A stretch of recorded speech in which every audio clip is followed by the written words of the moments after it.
uzima, litupalo ushindi na nguvu sasa katika ulimwengu na hata ule ujao. Tuombe. Baba yetu, Mungu wetu, katika jina la Yesu, asante sana kwamba ni siku nyingine ya Jumamosi tunapoelekea mwishoni mwa wiki hii. Tunakushukuru tangu Jumatatu mpaka siku ya leo. Tunaendelea kulitukuza jina lako, Bwana Mungu wa utukufu, Mungu wa milele yote, katika Yesu Kristo. Tuongozwe nawe tena na kuwezeshwa nawe tena katika muda mzuri wa kusikia neno lako. Rehema zako ziwe nasi. Ninaomba utakaso kwa ajili yetu sisi sote watoto wako.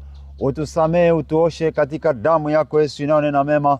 Uturehemu, tuangalie kwa huruma na fadhili zako, Mungu mtakatifu na Baba wa milele, katika jina la Yesu Kristo. Ninaomba utakaso kwa kila mmoja wetu na fadhili na rehema na neema, Mungu wa neema, katika jina lipitalo majina yote, litendalo makuu, jina lenye miujiza na uweza, katika damu ile ya milele ya Yesu Kristo.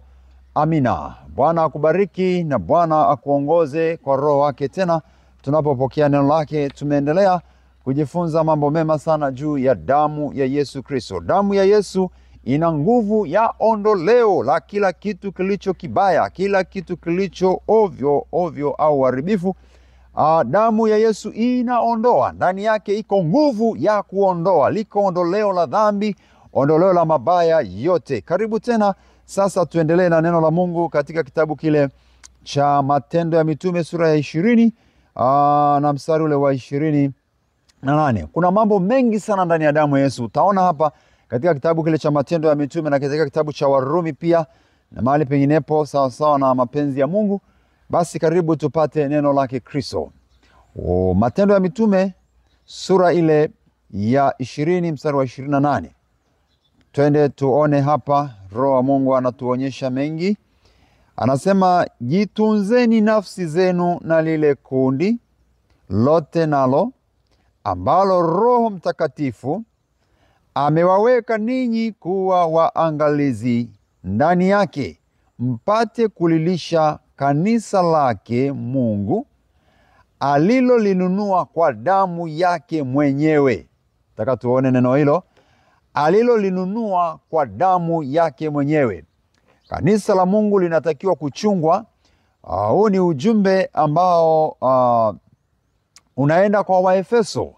Katika Efeso inasemeshwa, Mtume Paulo kwa Roho Mtakatifu, ujumbe unakwenda akisema nao watu wa Mungu kule Efeso, na anasema jitunzeni nafsi zenu na lile kundi nalo ambalo Roho Mtakatifu mwenyewe amewaweka ninyi kuwa waangalizi ndani yake, mpate kulilisha kanisa lake Mungu, kanisa ambalo maandiko yanatueleza limenunuliwa kwa damu ya mwana kondoo, kwa damu ya Yesu Kristo wa Nazareti. Haleluya. Kumbe kanisa limenunuliwa kwa damu ya Yesu. Ndani ya damu ya Yesu kuna ununuzi wa kanisa, au kuna thamani, au kuna uweza wa kununua kanisa. Kanisa limenunuliwa kwa damu ya Yesu Kristo. Kanisa limenunuliwa kwa damu ya Yesu Kristo. Kwa hiyo kinachoweza kulisimamisha kanisa ni damu ya Yesu Kristo. Thamani ya kanisa ni damu ya Yesu Kristo. Thamani ya kanisa ni damu ya Yesu Kristo. Kwa hiyo usije ukacheza na kanisa. Usije ukafanya mchezo na damu ya Yesu. Damu ya Yesu ina mambo makubwa mengi. Kwa hiyo hapa tayari tunaona kanisa au kundi la Mungu linatakiwa kulindwa, kuchungwa kwa makini sana. Na hapa wanaambiwa ambalo Roho Mtakatifu amewaweka ninyi kuwa waangalizi ndani yake, ili kundi la Mungu lilishwe. Na kundi hilo limenunuliwa kwa damu yake Mungu mwenyewe. Kwa hiyo kanisa ni mali ya Mungu, limenunuliwa na Mungu mwenyewe kwa gharama ya damu ya msalaba. Damu iliyomwagika msalabani ndiyo iliyolinunua kanisa. Sasa mtu anayecheza na kanisa, manake anacheza na damu ya Yesu, anacheza na Mungu mwenyewe. Angalia sana, ogopa kitu kinaitwa kanisa. Ogopa kitu kinaitwa kanisa. Nasikiaga wengine wakisema kanisa la shetani. Sasa sijui kama kuna kanisa la shetani, Sijui sana hicho Kiswahili kama kinaweza kakaa namna gani. Lakini najua neno kanisa, kanisa maana yake ni kundi la Mungu, ni taifa la Mungu takatifu, ni watu walionunuliwa kwa damu ya Yesu Kristo. Ni watu walionunuliwa kwa damu ya Yesu Kristo. Ona uthamani na uweza na upekee wa damu ya Yesu, kwamba hiyo damu ndiyo iliyoonekana inaweza kulinunua kanisa. Kwa hiyo si kitu kingine ila ni damu ya Yesu pekee ndiyo iliyoonekana inaweza, ina nguvu, ina mamlaka, ina thamani ya kutosha, au ina mamlaka ikanunua kanisa. Watu walioumbwa na Mungu, damu yake mwenyewe imehusika kuwakomboa, kuwanunua. Kwa hiyo damu ya Yesu pia unaweza wakaitumia kukomboa watu wengine, kuita ukombozi juu ya mtu aliyepotea.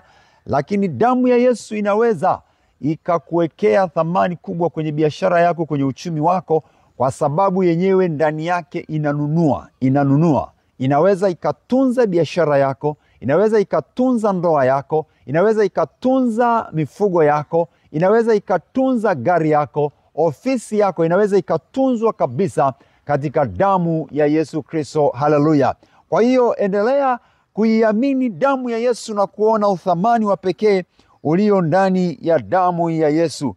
Kama inaweza kununua kanisa ambalo linaitwa kanisa la Mungu, basi kwa hakika damu ya Yesu ni ya thamani kubwa. Naomba uone jambo hilo na kulichukulia kwa pekee sana. Kanisa limenunuliwa kwa damu ya Yesu. Kanisa limenunuliwa kwa damu ya Yesu. Kanisa sio mipango ya mwanadamu. Kanisa sio fedha za kidunia zimelitengeneza. Tunasema kanisa, wale watu, zile roho za watu. Kwa hiyo wewe ambaye ni mtu wa kanisani, hebu tambua kwamba umenunuliwa kwa thamani kubwa, kwa gharama kubwa inayoitwa damu ya Yesu, kwa sababu maandiko yanasema kanisa limenunuliwa kwa damu ya Yesu. Kwa hiyo jione kuwa wa thamani au kwenye thamani kubwa, au kwamba Mungu amekuheshimu sana sana, ametuheshimu sana, kwamba wewe umenunuliwa na unahesabiwa kuwa wa thamani katika damu ya Yesu. Kanisa la Mungu. Haleluya! Asifiwe sana Mwokozi Yesu Kristo.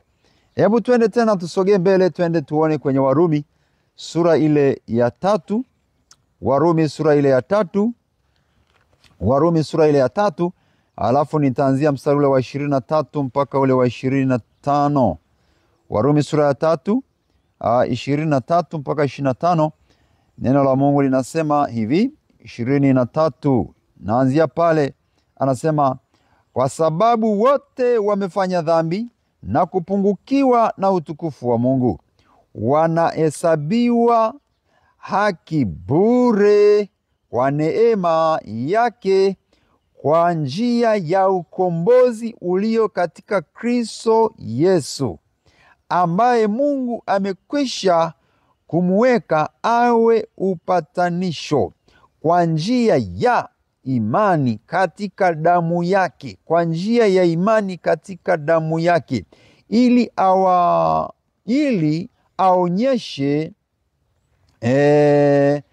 aonyeshe haki yake kwa sababu ya kuziachilia katika ustahimili wa Mungu dhambi zote zilizotangulia kufanywa.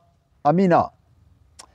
Alafu mstari wa 27 anasema apate kuonyesha haki yake wakati huu, ili awe mwenye haki na mwenye kumhesabu haki yeye amwaminie Yesu. Tunahesabiwa haki ndani ya damu au mseme damu ya Yesu inasababisha tupate kuhesabiwa haki mbele za Mungu. Anasema tulifanya dhambi, tulikuwa wa dhambi, na kilichoonekana kinaweza kutununua, kutuosha na kutuhesabia kuwa tumestahili ni damu ya Yesu tu. Damu ya Yesu tu. Damu ya Yesu peke yake. Kwa sababu wote wamefanya dhambi na kupungukiwa na utukufu wa Mungu, Kwa hiyo watu au mtu anapopungukiwa na utukufu wa Mungu, kinachoweza kumrudisha kwenye utukufu wa Mungu ni damu ya Yesu peke yake. Kinachoweza kumuosha mtu na kumpatia haki au kumfanya aonekane anastahili kukaa kwenye utukufu wa Mungu au pamoja na Mungu ni damu ya Yesu peke yake. Hii damu ya Yesu imetuhesabia haki. Anasema wamehesabiwa haki bure kwa neema yake kwa njia ya ukombozi ulio katika Kristo Yesu. Ukombozi huo ndio huo ambao damu yake ilimwagika msalabani, imetununua. Tumekombolewa kwa damu ya msalaba. Tumekombolewa. Umekombolewa. Sema nimekombolewa. Jithibitishie, jihakikishie. Tambua hivyo. Na kama basi hujaingia kwenye ukombozi, karibu ndani ya damu ya Yesu kwenye wokovu. Damu ya Yesu inanunua. Itakununua wewe na ukoo wako na familia yako. Itakununua wewe, itakuweka salama wewe, utakuwa salama kabisa. Haleluya. Haleluya, haleluya. Tunahesabiwa haki bure. Ndani ya damu ya Yesu kuna neema. Ndani ya damu ya Yesu imetubebea haki, imetubebea kitu cha bure. Yaani sisi hatuna gharama ambayo tulitoa. Kwa hiyo ndani ya damu ya Yesu kuna kitu kinachoitwa bure, neema. Imeachiliwa neema ndani yake. Kwa hiyo tunahesabiwa haki. Tunahesabiwa haki kwa njia ya imani katika damu ya Yesu. Damu ya Yesu inahusika kutupatia sisi haki. Haki zako zinapatikana kwa damu ya Yesu. Sasa sikiliza. Inawezekana umenyang'anywa haki zako, umedhulumiwa haki zako. Itumie damu ya Yesu kusema kwamba Baba, ninakuja. Pale msalabani mashitaka yalikwenda na mashtaka yote yalifutwa, yalimalizika. Lakini Baba, ninakuja kwamba damu yako ikanitetee, ikaninenee mema, kwamba nimedhulumiwa. Sasa damu yako ikanipatie haki, kwa sababu hapa anatuonyesha kwamba kwa damu yake tunapatiwa haki tunazotakiwa kuzipata.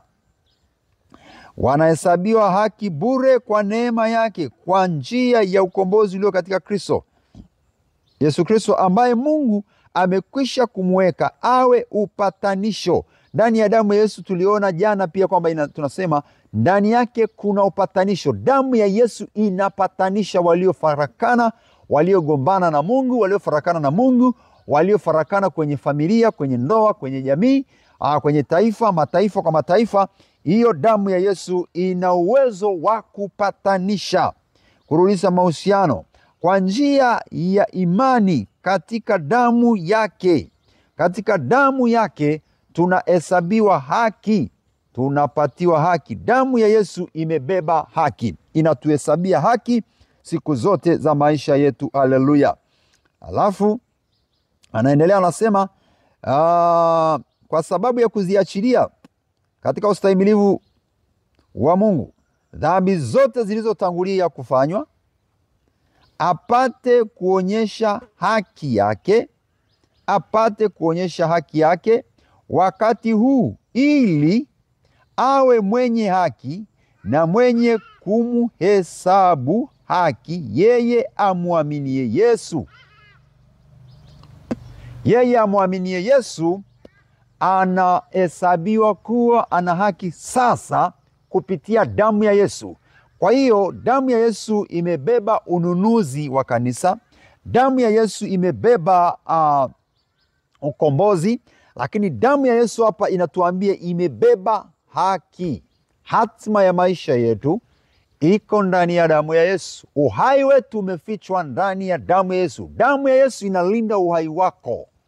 Damu ya Yesu ina nguvu ya kulinda na ina nguvu ya kuondoa dhuluma. Kwa hiyo wanaposema haki, manake kinyume cha haki ni dhuluma. Ndani ya damu ya Yesu kuna nguvu ya kuishinda dhuluma. Dhuluma inashindwa. Dhuluma inasukumwa mbali. Dhuluma inashindwa. Kwa hiyo kama unaona kuna mahali kuna dhuluma, kuna manyanyaso, ita damu ya Yesu ipate kukutetea, ili dhuluma isiendelee, urudishiwe haki zako katika jina la Yesu Kristo. Damu ya Yesu ikakufanyie upate haki zako. Twende tena mahali pengine tusome Warumi sura ile ya 5 mstari wa 9 hadi wa 11. Warumi 5:9 hadi 11. Rumi sura 5:9 hadi 11 anasema, mstari wa 9 anasema, basi zaidi sana tukiisha kuhesabiwa haki katika damu yake tutaokolewa na ghadhabu kwa yeye. Kwa maana ikiwa tulipokuwa adui tulipatanishwa na Mungu kwa mauti ya mwana wake, zaidi sana baada ya kupatanishwa tutaokolewa katika uzima wake. Wala si hivyo tu, ila pia twajifurahisha katika Mungu kwa Bwana wetu Yesu Kristo, ambaye kwa yeye sasa tumepokea huo upatanisho. Haleluya, haleluya. Haleluya. Kwa hiyo zaidi sana tukiisha kuhesabiwa haki katika damu yake, tunapata kuokolewa na tunaondolewa kwenye ghadhabu ya Mungu. Hasira ya Mungu inaweza kunyamazishwa au kutulizwa kwa kitu kimoja tu: anapoiona damu yake aliyoiachilia, damu ya Yesu.